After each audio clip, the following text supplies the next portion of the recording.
Hello, I'm Ben. Welcome to the channel. So today we're going to talk about a book by Mark Cuban on how to win at the sport of business. So here is what that looks like. So I buy book lots from time to time, and this is one that was in it. I'm not quite sure where you pick this up. I'm sure you can find them on online on eBay maybe. And what's interesting about this book, in the back of it, there's a page. It's about the author.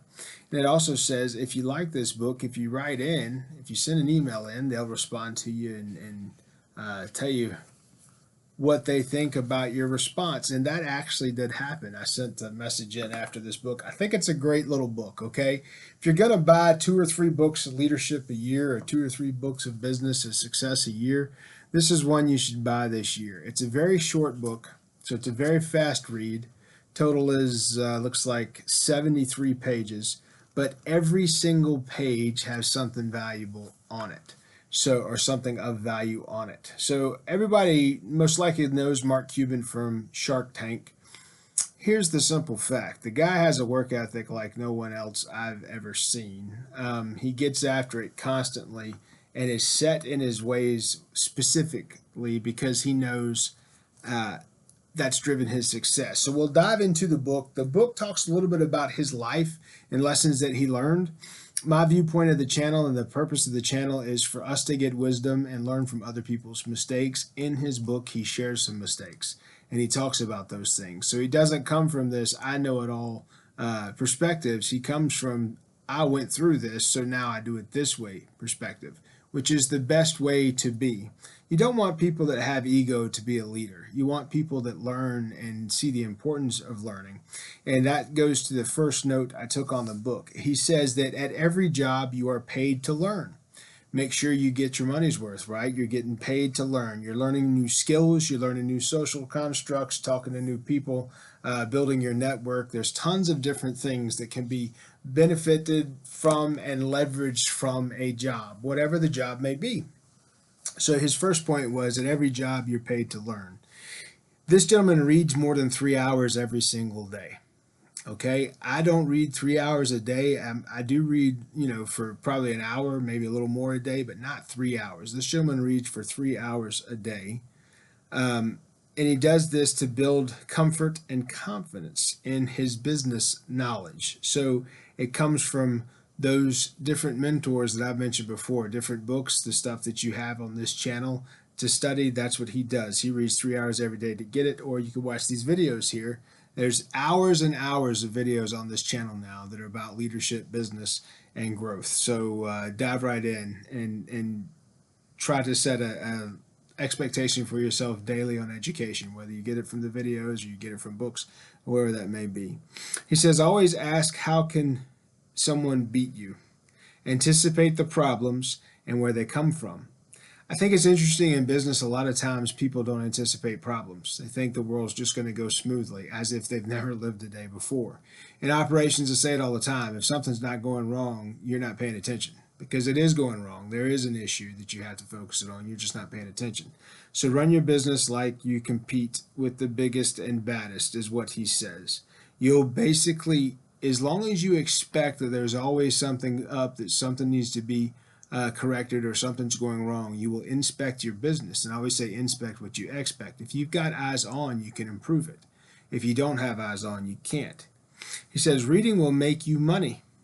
It's productive time expenditure.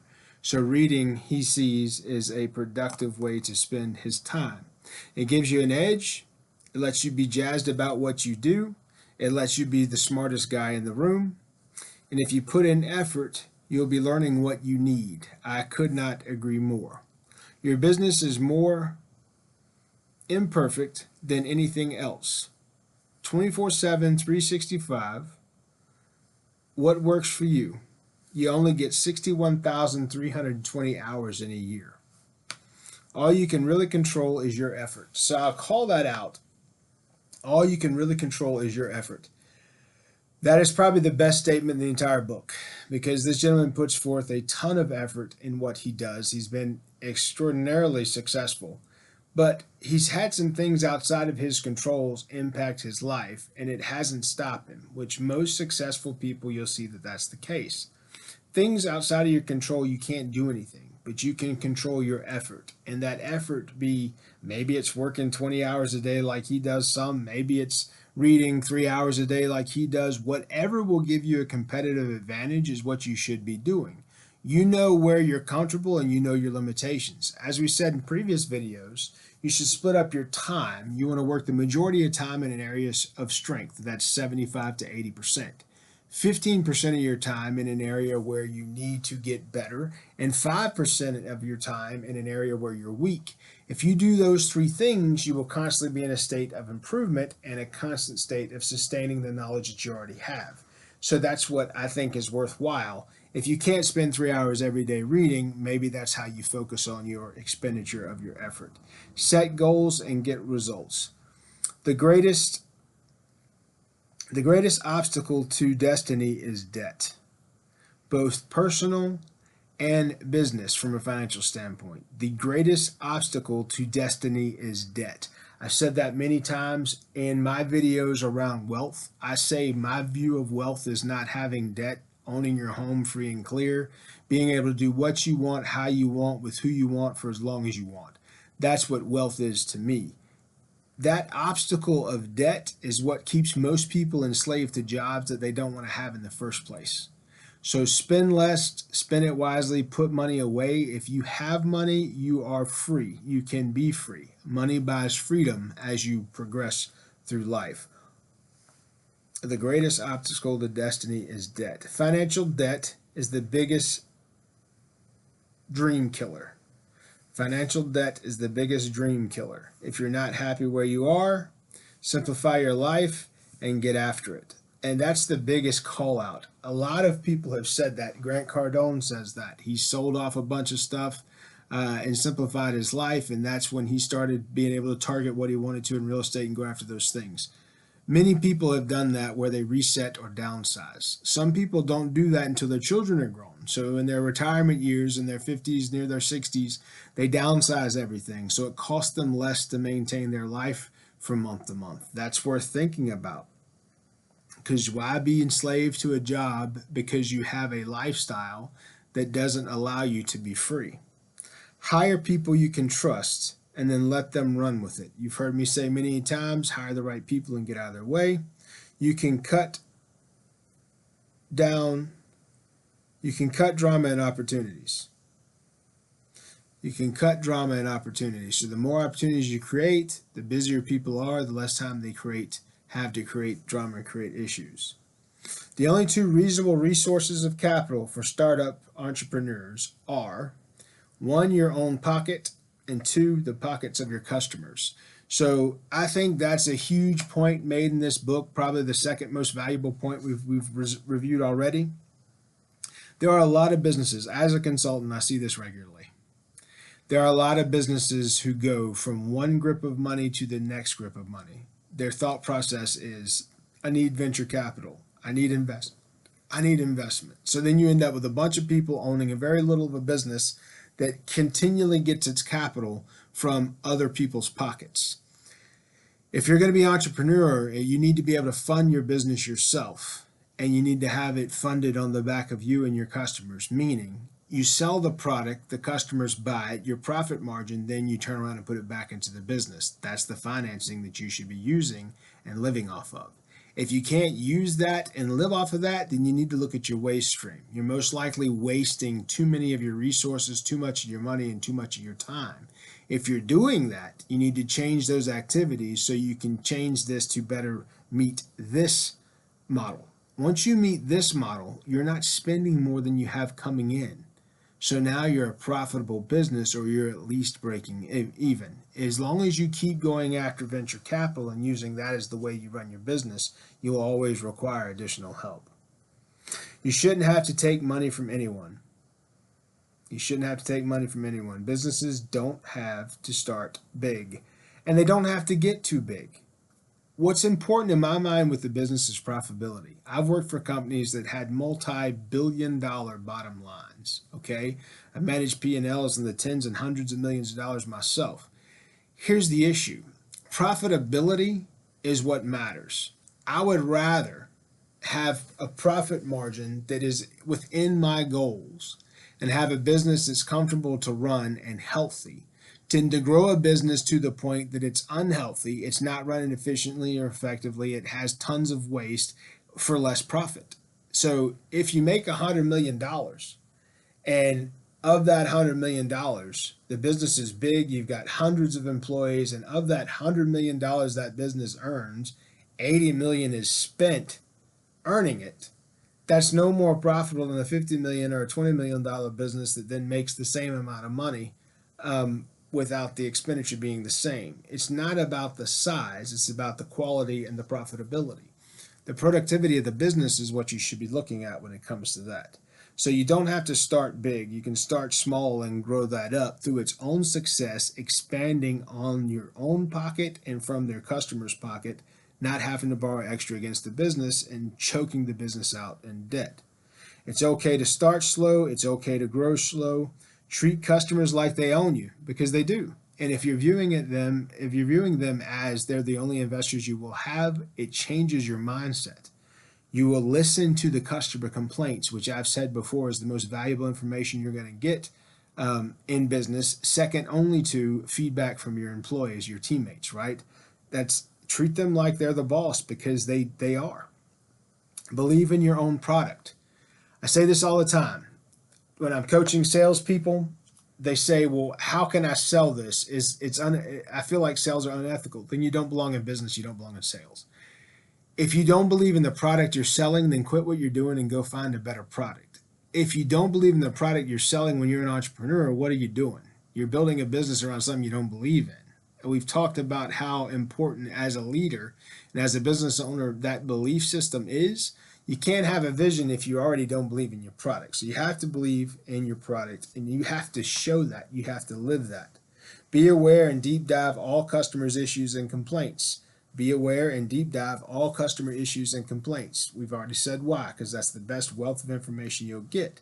Make your product easier to buy than your competition. One of the best stories I heard is, how many cheeseburgers do places sell a year? Is it the best cheeseburger that gets sold the most, or the one that's most readily available? McDonald's sells more cheeseburgers than anyone else. It's not because it's better quality than any other burger. The best burger I've ever eaten cost about $35, and it took them about an hour to get it back out to the table. McDonald's can get you a burger in 5 minutes. So who sells more? Well, McDonald's does. So it talks about that. You don't have to be the best. You have to be good, and you have to be available. That's what matters. You have to be good, and you have to be most readily available. I thought that was a great point from the book. So that's probably highlight number 3 from this book is, you just have to be available. Your biggest enemies are your bills. I think you guys see how he's thinking. Your bills, your debt will choke you out.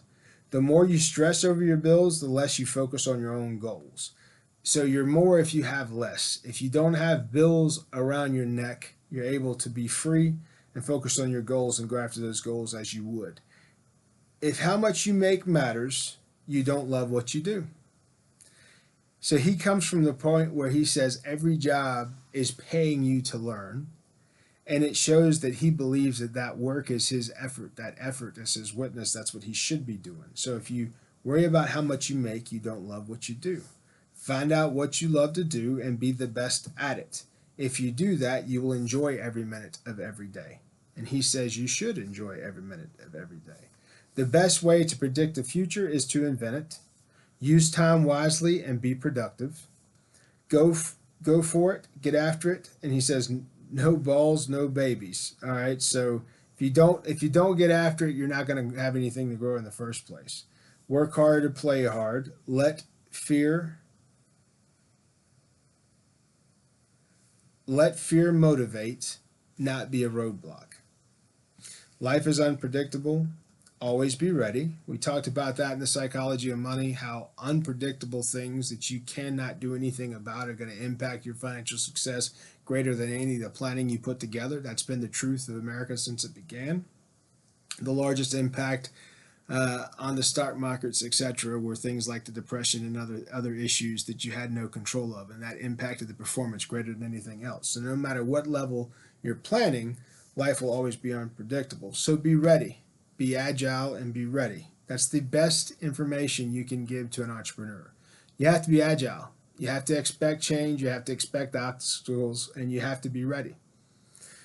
Take the lead and control your own destiny. Don't get too greedy. Focus on win-win. So in this book, he goes through a lot of positive mindset things. If you focus on win-win, you're thinking about the customer as the owner. You're only getting financing from your own pocket in the back of your customers when they buy your product. Your product is the most readily available in the market and easiest to purchase and get to your door. Those things are what make businesses successful. I think this is a fantastic book. I think anybody in business that's serious about business, serious about owning a business of their own through entrepreneurship or franchising or whatever that might be, read this book.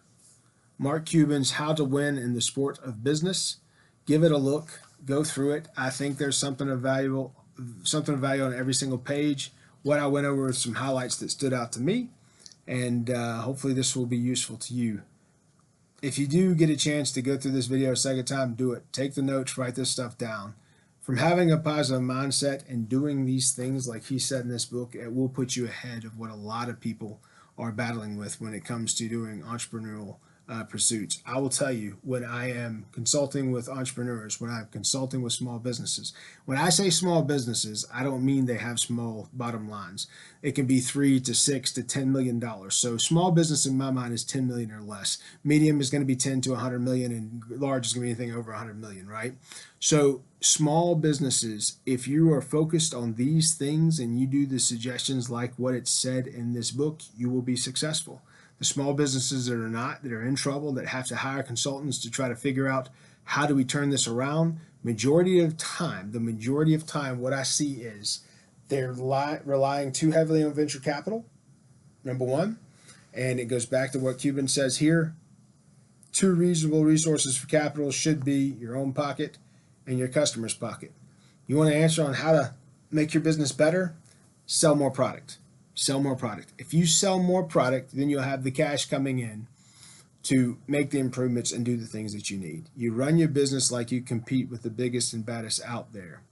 And every job you're paid to learn. Hopefully this video was of value to you. Sorry, I can't speak there for a minute. If you like the channel, please subscribe. Right now I need subscribers. People aren't subscribing, they're watching the videos, and I appreciate that. That's the point of the channel, is to get the wisdom out there. But the more subscribers we have, the more the videos are recommended across the different networks and these sites. So please like, subscribe, and share. I'm Ben. Be good.